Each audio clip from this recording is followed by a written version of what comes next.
Going back in the last couple of games, there have been a fair few defensive mistakes which we'd say probably avoidable. MK Dons, there was a distribution and Gunning getting caught. They should arguably have mopped up that cross that came in and MK Dons scored. And then the week before, of course, there was quite a similar goal to the first one we just mentioned over against Carlisle. Now, those kind of mistakes do seem to be costing, and you do have a good bunch of players. So how do you go about kind of stopping those things from happening?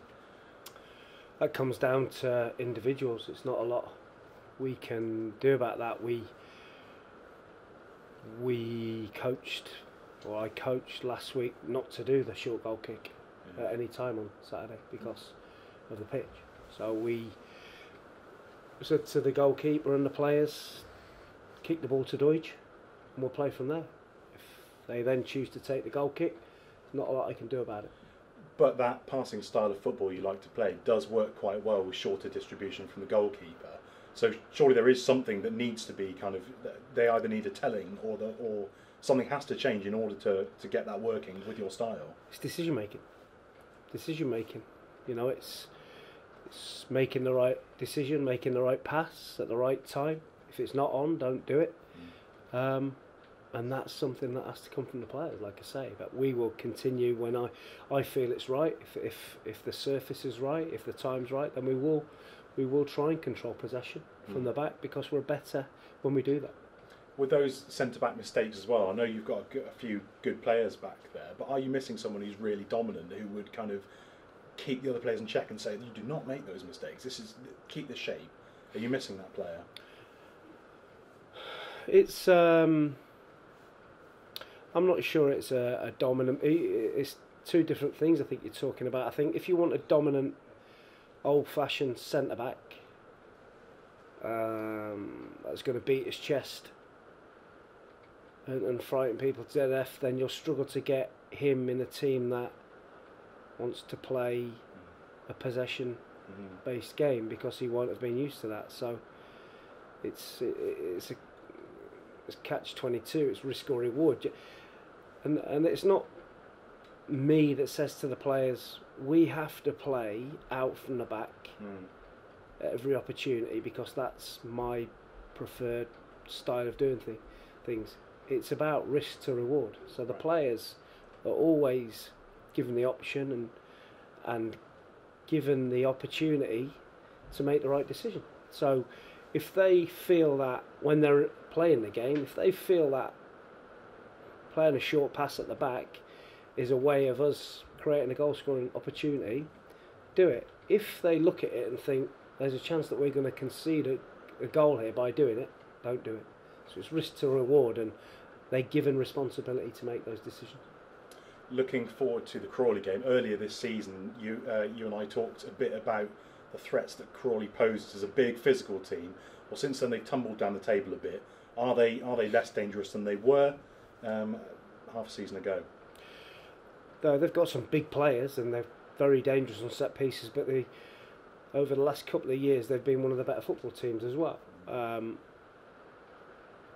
They've got a big centre forward in Ollie Palmer, who contributes an awful lot of their threat, and we'll have to be aware of that. It's like every game and every interview I do, it's being fully respectful to the opposition in terms of what their threats are, and making sure that we negate those, but we also get our own house in order and make sure we do our bits really well. At League 2 level, does that passing style of football play well against the bigger teams? It can do, if you've got to do it right though. It's all right saying we have a passing style, but it's about having the right style. Now, I'm sure that a lot of our fans will think that I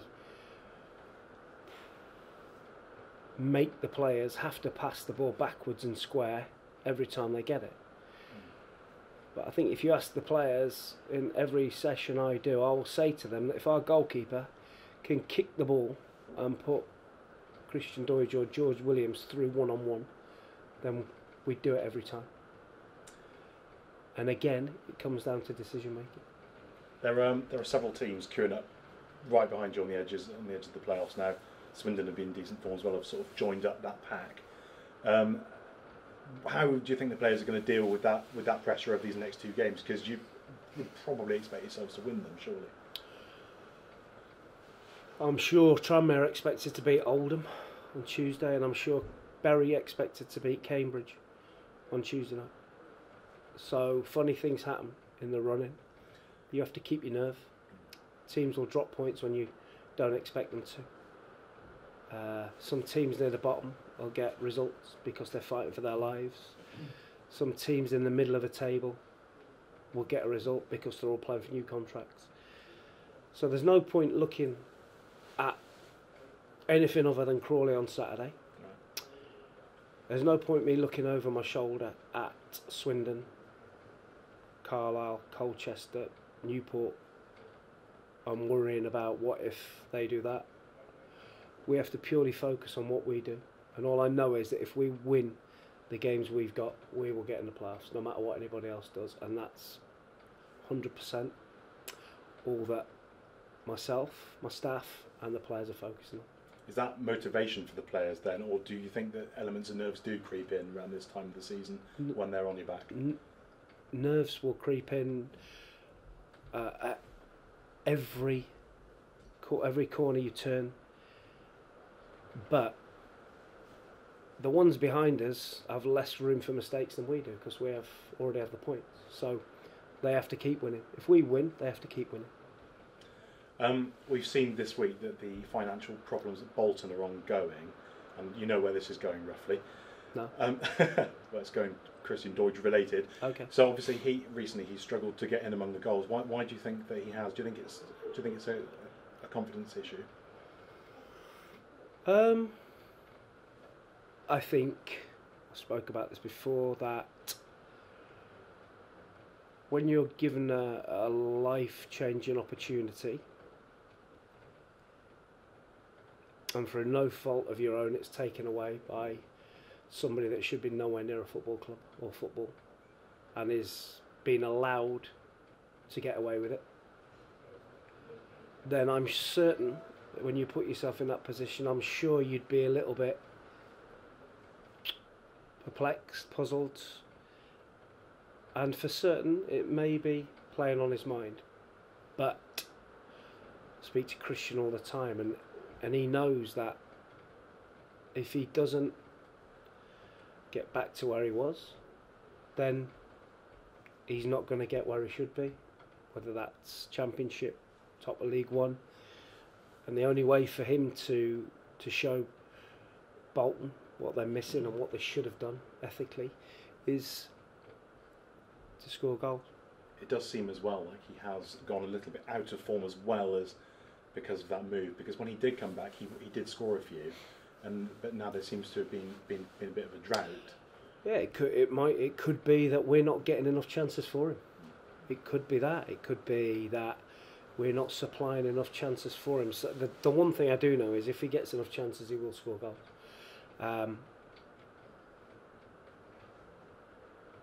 But he has to be focused. He has to focus on the game. He has to focus on his training. He will be fine. He will come good. 100% convinced that he will be a massive player for us in the running. Thank you. Finally, from me, any injuries to talk about? Nothing new. Cool. Thank you.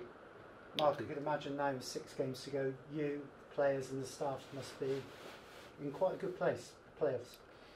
Yeah, we're confident. We're really looking forward to the end of the season. We're positive. We lost the game on Saturday, but we played it against a good team, and we know what we need to do. So there's no doom and gloom for us. It would be nice for people to get behind the players now and give them that final push. So listen, it's all positive from us. We're well aware of where we are. We're delighted in terms of where we are, and we just want to get enough points now to make sure we have a fantastic end to the season. And I'm thinking this position you're in at the moment is something you would have taken at the start of the season. Of course. We spoke about maybe trying to compete for a place in the top 10, and we're better than that now, and we have an opportunity. We have an opportunity to get promoted. And if you'd have said that to us at the start of the season, we'd have proverbially snapped your hand off. Your away form is outstanding. Obviously, the home form not so. Do you put that purely down to the playing surface? No. We have to be better at home for certain. We've tried a number of things. We've tried to get the ball forward quicker, which hasn't worked. We've tried different systems, but we've got to find an answer to that for certain.